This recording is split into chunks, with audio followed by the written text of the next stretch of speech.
Hello everyone, I'm Kay here on my Tennessee homestead, and this is... I'm Teresa Harris from Idaho. And she's here to help me learn how to pressure can. And today we're starting with raw packed chicken, also known as ugly chicken. And during this series we hope to dispel all of your fears about pressure canning and answer all of your questions. So be sure and leave comments and questions below if we don't. That's right. So what do we do first? First, we need to sanitize our workspace. It's very important to have a clean and sanitized workspace. Excellent. And don't forget to watch the first video of the series where we cover all of the supplies that you'll need to pressure can either on a glass top, stovetop, or on a gas stovetop. Absolutely. Yeah.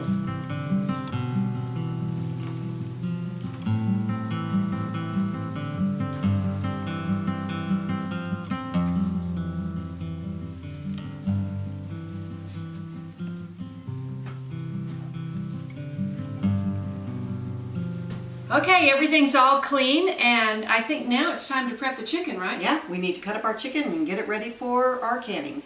So Teresa pointed out to me that a lot of times when you're starting, it's a great idea to do a test run. Correct. Right? Some people just do it with water, right? Yes, they'll put in jars of water, and then How does that work? they put in jars of water in their pressure canner and get it up to pressure. Just to make sure everything works well. Okay. Our plan, as we talked about, is that if it doesn't come up to pressure for whatever reason, we're going to just take the risk and use the All-American.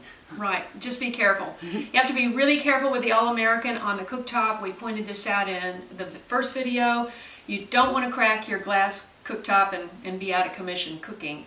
And the All-American is heavy cast aluminum, and by the time you get it loaded, it can be quite heavy. So you got to be careful. Yes. But I bought 6 chickens, but we're not starting with 6. No, we're not going to start with 6. Today we're going to do 2 chickens. So we're going to get it prepped. We're basically using the breasts and thighs and legs. That is correct. And all of the extra bones we're going to be saved because we're going to make stock.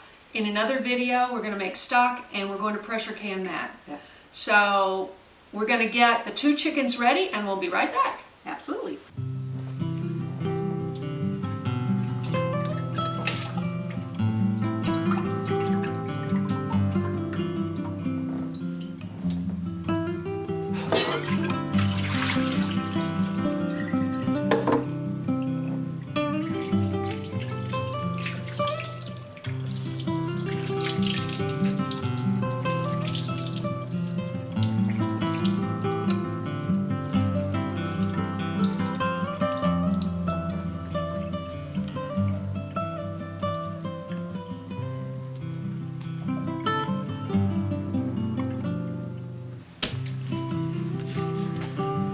Okay, basically what we're using are the breasts and the thighs and the legs, and we are going to use the skin. It does help with the flavor. So the rest of the chicken I'm going to save for stock. If you get it just right, it pops out.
So our next step is getting our sanitized jars out of the dishwasher. If you don't have a dishwasher, you can run hot soapy water and sanitize your jars that way. We're going to take 7 jars.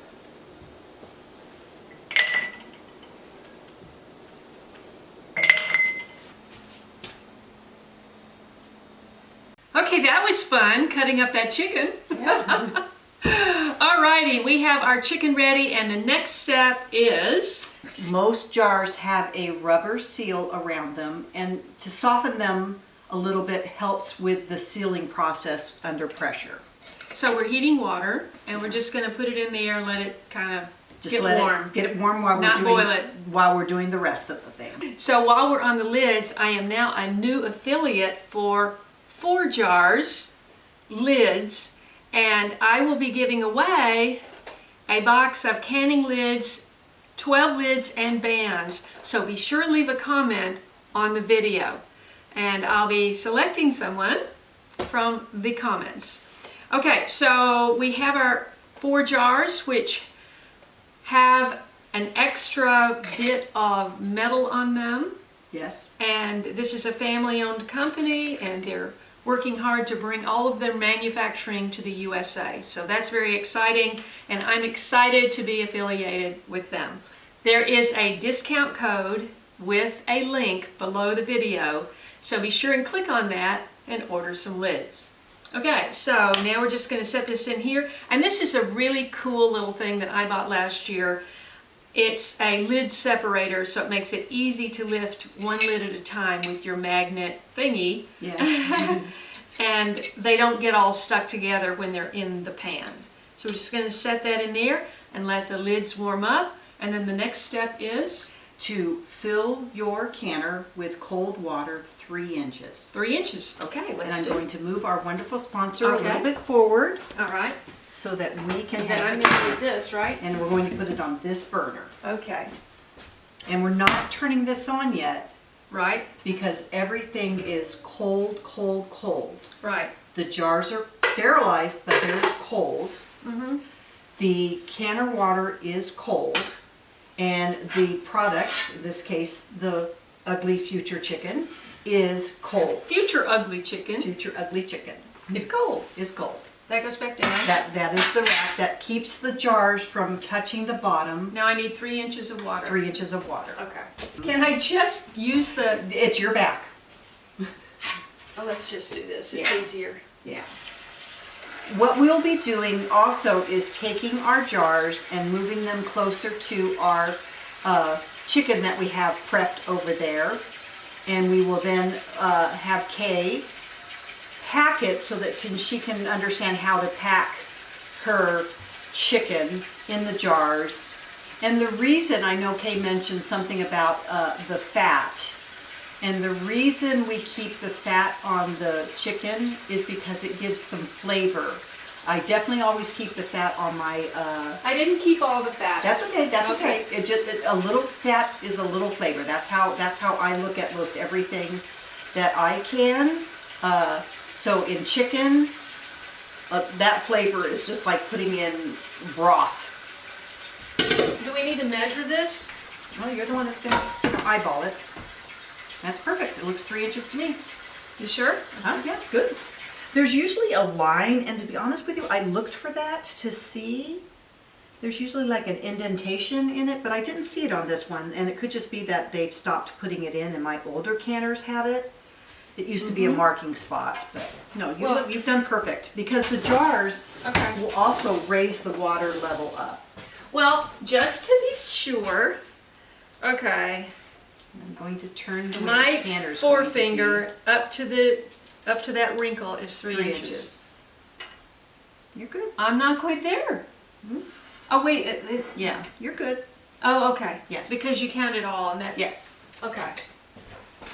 Alrighty. Now what? So we've got our jars, our jar lids from 4 jars Getting in ready. there heating up. We're now going to take the jars and move them towards the chicken. Okay, great.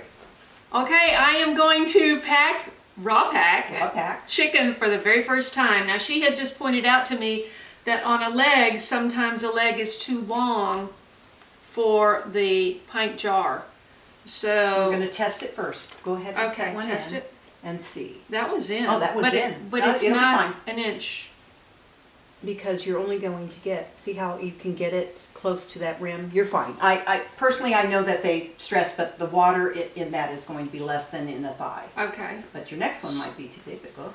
So let's see. You're gonna, no, not one in each. You're going to put another one in that. Oh, 2. Oh, I have some that I can fit. If I'm doing quarts, I fit like 6 in them. So just go ahead and fit 2 for you. Okay. And then, yeah, that's perfect. That's kind of high. That's okay, then cut them. All right. She said to just cut off the end and, oops, let's see. I don't know if it'll cut. Let's see. Oh, well. It's supposed to. Yeah. And just like that, and keep it on, and then fold it over. Ah, yeah. Yep, see? Okay. And all Let me your- do the other one too. Just You got it. Then we know. Yeah, you might Hold do it that. on Hold that for me. For you, yeah. All the little things that happen when you're canning that you have to adjust for. Yeah. But it's great to have your first experience with someone experienced. Yes. Look, That's perfect. that's So all you put? That's all you, well, you can try to put all 4 in one jar, but we've got 7 jars, so I think we're just going to put 2. And you're also planning what you might eat in a meal. Right, but okay. So And you're not feeding an army, so no, don't do the thighs. They're going in separate. You're putting legs and legs, Okay. and then you're going to put thighs and thighs, which again, I know you might not always have someone here to help you, so there we go. Awesome. Well, I can also do this on the cutting board now. Yes, that I know. next time, yes. That was my bad for not being, but I'm always There we go. doing, yeah. So just, for lack of a better term, shove that puppy in there, all the way down. You want as much of the air out as possible. So push it on down to the bottom if you can. Okay. Okay? Mm-hmm. Now see, I'm going to explain something to you. See, Okay. see your pocket? Yeah, I got a lot of Yeah. air there. Sometimes people will put them upside down. Like they'll put one down and one up. So take that one that you did there Okay. and put that the opposite direction going in. Okay. Now there's less. Yeah, there is less. Yes. Okay. Now this is going to be perfectly fine, Either way. either way, Okay. because the goal here is the meal. You want to be able to take one of these off your shelf And have a meal. and have and make a meal with the chicken, like pull the chicken apart and eat it. Okay, I know you got your hands here, so That's now 1, take your 2, 3, thigh. 4. Yeah, take your thighs, a thigh, Yep. and you can put 2 thighs because that would be roughly what I would think you could have. Mm-hmm.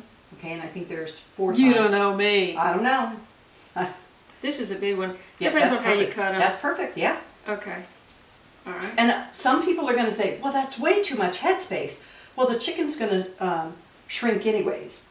Right. And if you want, I mean, this is what I tell people, if you want, you definitely can take some of the chunks of one of these well, because I think that's huge. I think- You didn't fillet that off of there, did you? We're doing chicken chunks. Well, that's why they call it ugly chicken. yeah. And so now you're going to take it this way and That's what I basically was 1 gonna inch do. chunks, yeah. And we'll fill 1 jar, and then we'll cut for a little break and cut the rest, and then come back with filled jars. And just put them in and make your ugly chicken that way. That's basically what these are. Yeah, that's what they end up being. It's just chunks are good for So put chicken this in? salad. And just start peeling it up. Into here. Yeah, and then just put it on in. And we'll worry about the debubbling later. You probably have a little more on this you can put in there. Right. And you want to get up to that 1 1/4 inch space on that. And usually 1 chicken breast per pint is how it works out really nicely. Okay.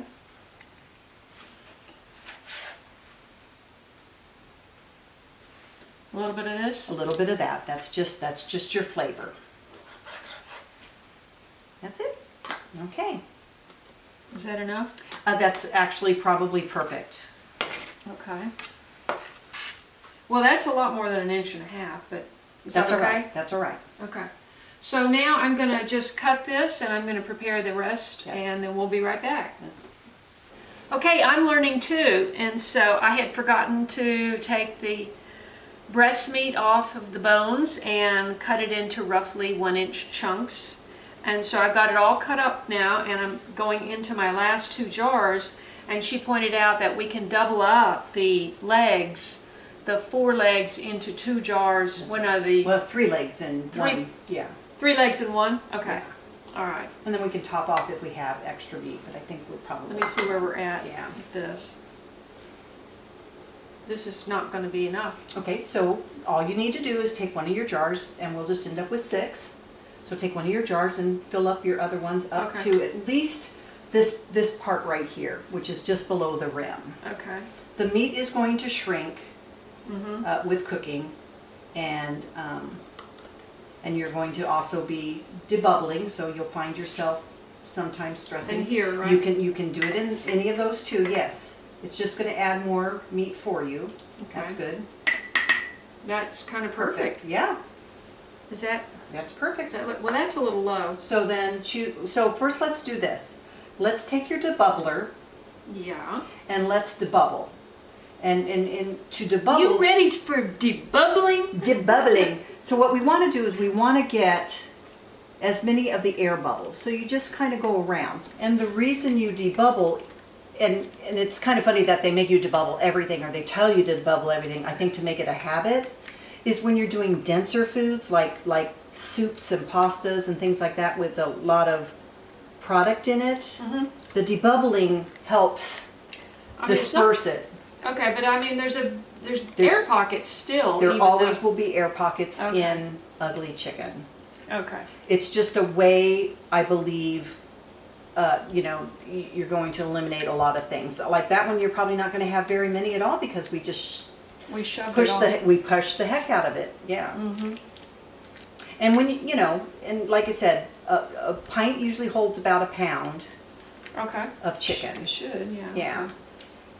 And you actually, when you do a wide mouth quart, you can actually put in a whole chicken breast or 2 chicken breasts in there. If you kind of just bust the rib bones and drop it in, and then you take and kind of fillet the chicken off after the fact, after it's cooked. Okay, now what? And the reason I mentioned to Kaye as to why we dip our rags into vinegar is to take off any of the grease and possible food particles off the rim of the jar so we get a better seal. So she's doing that now. You can see like the little fat there. That's kind of something you might want to just push down a little bit. Okay. All that little fat flavor. And there's another option too, and this is personal option. Some people will put, some sea salt or Himalayan salt into their chicken so that they can have a salted chicken. I'm of the belief that, if you have someone come over for dinner and you need to be low sodium for them, then if your jar wasn't marked, you could be Let them salt it. Yeah, let them salt it. Okay, so we got them all, or done them all? Okay, this one has a little bit, I can see. I haven't done that Oh, one. I'm sorry.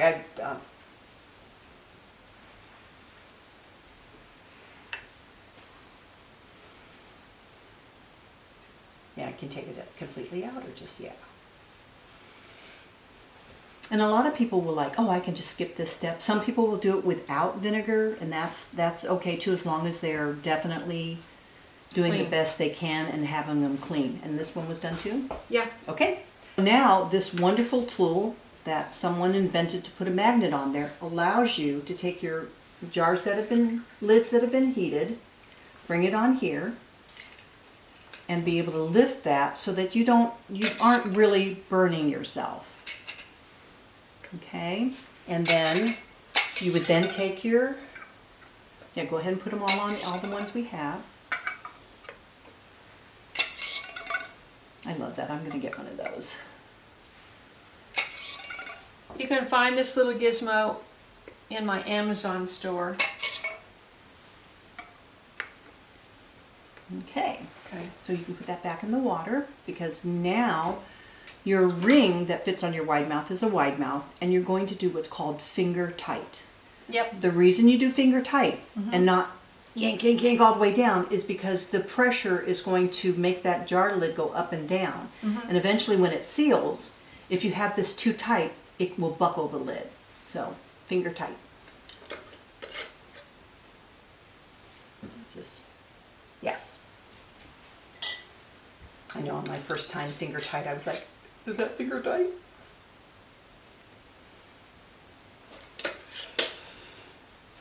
And from all my canning people, they're all turning to the 4 jars. They're just saying they're superior at this point. And they really came through for us canners when it was becoming very difficult to get ball supplies. You know, we all have have our mason jars. You know, we keep them and reuse them and everything else.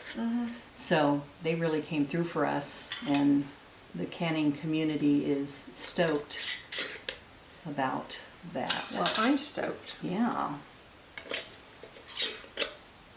Okay, so the next step is to turn on your canner. Remember, we are cold packing, so it's cold, cold, cold. Right. The canner's cold. You are now going to start to heat it up and turn it on. I believe that one is that one right there. Let's see, I can't see. This one here? Yes, and what do you want it on? Well, you're going to start it out at medium, because Okay. I strongly believe in bringing your pressure up slowly so you don't shock your jars. Okay. Okay? And since you're doing a cold, everything's cold, you can hand carry these over to Right. the canner. Let me ask you, ultimately, what is the temperature for? Well, we're going to do it based on our poundage. I know, Okay? but usually, what is it, like medium, high, or? Well, most of the time, I get to a point where I'm at high, and then I'm at medium. It just Okay. depends on your stove. So Okay. medium helps bring the pressure up. Okay. Bringing it up too fast isn't good Let's just either. lift this up. Can you help me lift this Yeah. up? I want to see the burner. It'll get red. Yeah, I that's want to good. make sure it's right on it. Yeah. There we go. Okay, and I want it this way because of this Yeah. this thing here. Perfect. Okay. Okay. And then we just wait. Yes, but we got to put our jars in. Okay. And we're actually going to see how many jars we can fit in at this point for Kaye's new canner.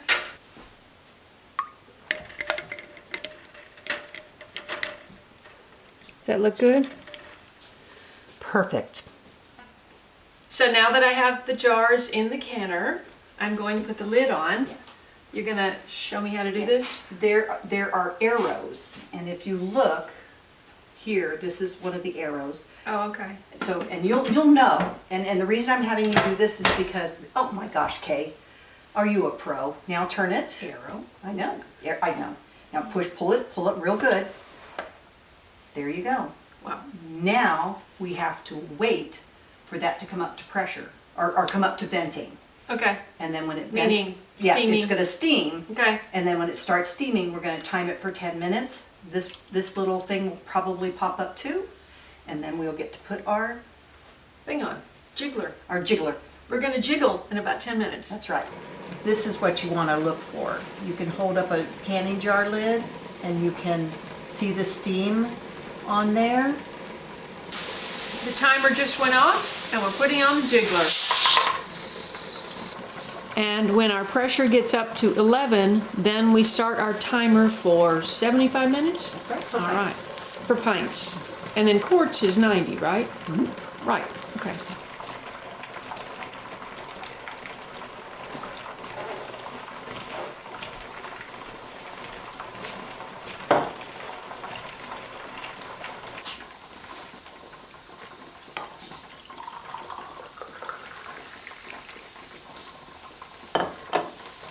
So it's going great so far, and I'm learning a lot. Thank Yes. you so much. Oh, you're more than welcome. It's been a pleasure. We're just waiting now for the 55 minutes until it's done. We turn the heat off, we wait for the pressure to go down, and after it does, we take the jiggler off. That is correct. Then she can crack the lid. You'll see that. We'll have that right after this, so keep watching. Steam will come out, and we'll probably either cool the jars in the tank Yes. or set them aside, one or Yes. the other. And wait for those pings. Yeah, that's the reward. So please subscribe to my channel. Click that bell for notifications, scroll down and click all so you won't miss an upload. And be sure to leave a comment if you're interested in receiving a 4 jars canning lids box. Thanks so much, and we'll see you in the next video, which will be squash or soup or chili or something. We'll see how our day goes and our week goes, and we'll go from there. Great.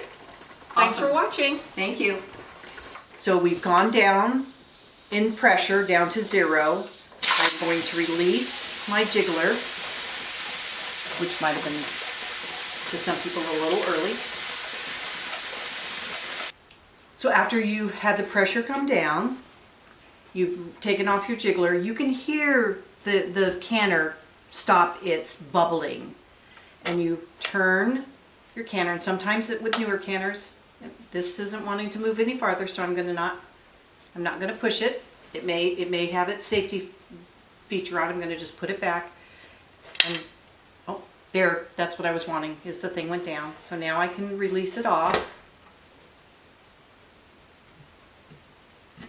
And you take your canner. And you always do this away from you because you can see the steam.